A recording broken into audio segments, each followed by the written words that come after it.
शिक्षा और शिक्षक का स्तर भारत देश में कहां पहुंच गया है, अगर इसके बारे में देखने को कहा जाए तो हिंदुस्तान के गांव के स्कूल की तस्वीर देख लीजिए। पढ़ेगा इंडिया तो बढ़ेगा इंडिया का नारा जितना सुनने में अच्छा लगता है, लेकिन क्या धरातल पर इस दिशा पर काम हो रहा है? दरअसल यूपी के इटावा से एक शर्मसार करने वाली तस्वीर सामने आई, जहां एक बच्चे को पानी पीने की इजाजत मांगना भारी पड़ गया। ताखा विकास खंड के प्राथमिक विद्यालय नगला गंगे में तैनात प्रधानाध्यापक सुनील कुमार ने शिक्षक की मर्यादा को शर्मसार कर दिया। कक्षा 4 में पढ़ने वाला छात्र पानी पीने की इजाजत लेने पहुंचा था।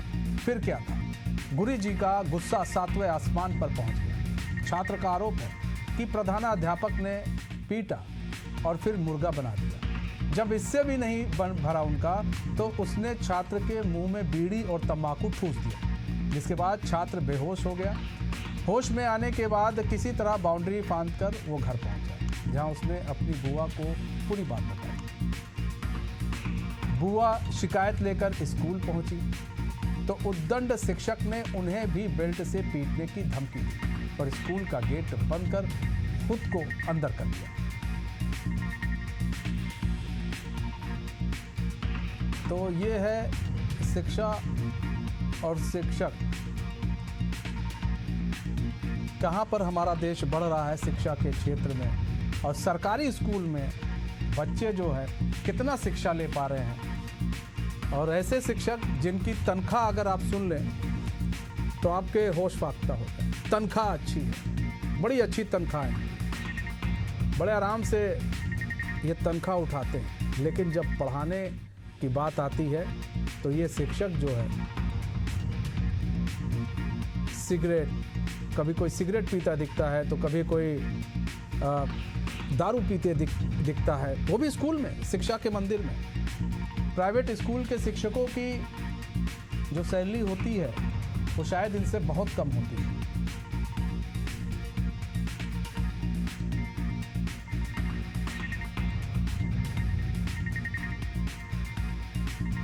ये बच्चा है, हमारे साले का बच्चा यहीं पढ़ता है और भी बच्चे स्कूल में आते हैं पढ़ने के लिए। और ये सुनील जो हेड मास्टर है, ये बच्चों के साथ अभद्र व्यवहार करते हैं, इन बच्चों को मारते पीटते हैं और इनको मुर्गा बनाया और बच्चियों को भी कमरे में बंद कर लिया और इन बच्चों को नृत्य कराते हैं, बच्चों को लड़कों को नचवाते हैं। और जब ये कहते हैं कि मैं नहीं करेंगे तो इसको कहते हैं हम बहुत मारेंगे। बच्चे जब कहते हैं कि घर हम कहेंगे जाके, तो कहते हैं घर करोगे तो हम कल तुमको चमड़ी दे। बाद में नहीं पुलिस आ रही।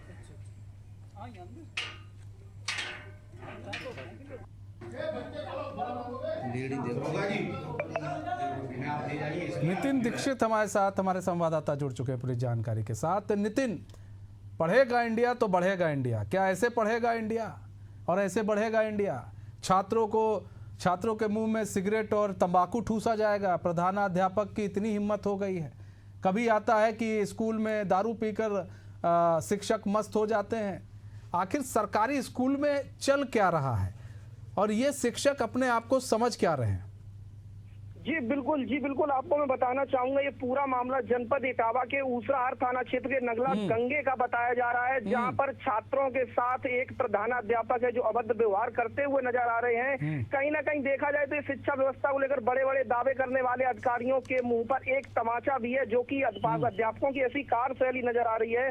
पानी पीना एक छात्र को इस कदर भारी पड़ गया कि उसके मुंह में बीड़ी तंबाकू तक ठूस दी जाती है। ये शिक्षा को जहाँ विद्यालय वो मंदिर बताया जाता है, तो उस मंदिर की पवित्रता को ये बिल्कुल तार तार कर देने वाली तस्वीरें हैं। जब परिजन वहां पहुंचते हैं अध्यापक से बात करने के लिए, भाई आपने मेरे बच्चे के साथ ऐसा क्यों किया, तो अध्यापक का हौसले इस कदर बुलंद थे कि बेल्ट उतार कर उन परिजनों को मारने के लिए भी आमादा हो गए।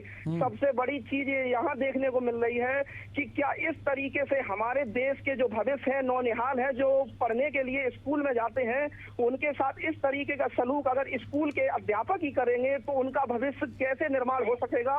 उनके भविष्य पे कहीं ना कहीं प्रश्न चिन्ह लगता हुआ नजर आ रहा है। जी, प्रश्न चिन्ह लगता हुआ नजर आ रहा है बच्चों के भविष्य पर। ऐसे में पुलिस की तरफ से क्या एक्शन लिया गया है? थाना प्रभारी जो है उसराहार के बलराम मिश्रा जी, उनसे बात हुई है तो उनका कहना है कि अध्यापक को हिरासत में ले लिया गया है। किस तरीके से उन्होंने किस चीज को लेके ये सारे कदम उठाए हैं, ये सारी जांच की जा रही है, उनसे पूछताछ जारी है। साथ ही साथ जो यहाँ के राजेश कुमार बीएसए हैं इटावा के, उन्होंने भी कहा है कि एक शिक्षक ने छात्र को मुर्गा बनाया और उसको अन्य तरीके से प्रताड़ित किया, इसकी शिकायत मिली है, मामले की जांच कराई जा रही है। इसके लिए खंड शिक्षा अधिकारी को भी निर्देश दिए गए हैं, यदि ये जांच में दोषी पाए जाते हैं तो इनके खिलाफ कार्रवाई भी की जाएगी। ये राजेश कुमार बीएसए हैं इटावा के, उनका कहना है फिलहाल पुलिस ने प्रधानाध्यापक जो है इनको हिरासत में लिया, इनसे पूछताछ की जा रही है। अच्छा, पूछताछ तो की जा रही है यहाँ पर अध्यापक से, लेकिन इस तरह की घटनाएं काफी आ ही रही हैं। और क्या ये शिक्षक पहले से भी ऐसा करता आया था? अगर करता आया था तो अभी तक शिकायत क्यों नहीं हुई थी, और शिकायत हुई थी तो फिर कार्रवाई क्यों नहीं हुई थी? बिल्कुल बिल्कुल, ये सबसे बड़ा सवाल है कि अगर ये पहले भी ऐसा करता रहा है तो शिकायत क्यों नहीं की गई, और शिकायत अगर हुई है तो कार्रवाई क्यों नहीं की गई। कहीं ना कहीं अगर देखा जाए ये पहली घटना नहीं होगी, काफी बार भी ऐसा कुछ करने का उसने प्रयास किया होगा। जहां तक हमारे पास तस्वीरें हैं, जिस तस्वीरों में देखा जा रहा है कि ये जो कमरा है जहाँ पर छात्र पढ़ते हैं, जिसे हम और आप क्लास रूम यानी शिक्षण कक्ष बोलते हैं, वहाँ पर केवल और केवल टेबल पर बीड़ी और गंदगी का अंबार नजर आ रहा है। क्या एक प्रधानाध्यापक इस तरीके से इस माहौल में बच्चों को शिक्षा देता होगा जहाँ पर केवल और केवल बीड़ी, तमाम गंदगियां वहां पर पड़ी हुई है टेबल पे, और उसी कमरे में बच्चे पढ़ते हैं, चारपाई वगैरह भी मिली हैं। और दूसरी बड़ी चीज हमारे सूत्र ये भी बता रहे हैं कि इनका एक स्कूल में एक जो शिक्षिका है वो भी इस कामों में इनका साथ देती थी। साथ ही साथ सूत्रों के जरिए से जो जानकारी निकलकर सामने आ रही है वो जानकारी ये है कि ये वहां पर छात्राओं को नाचने के लिए भी कहते थे। ये छात्राओं के बयान भी हमारे पास हैं, कुछ कारणों से उनका नाम नहीं बता सकते, लेकिन ये चीजें जो है ये प्रधानाध्यापक सारी हदें पार कर चुके हैं। मानवता को इन्होंने तार तार किया है। बच्चों के साथ इस तरीके से जो सलूक किया है वो वास्तव में निंदनीय है। इनके ऊपर कार्रवाई का भी विषय बनता है। लेकिन सवाल सबसे बड़ा ये है कि हमारे जिले के अधिकारी क्या कर रहे हैं, ऐसे शिक्षकों पर कार्रवाई कब होगी?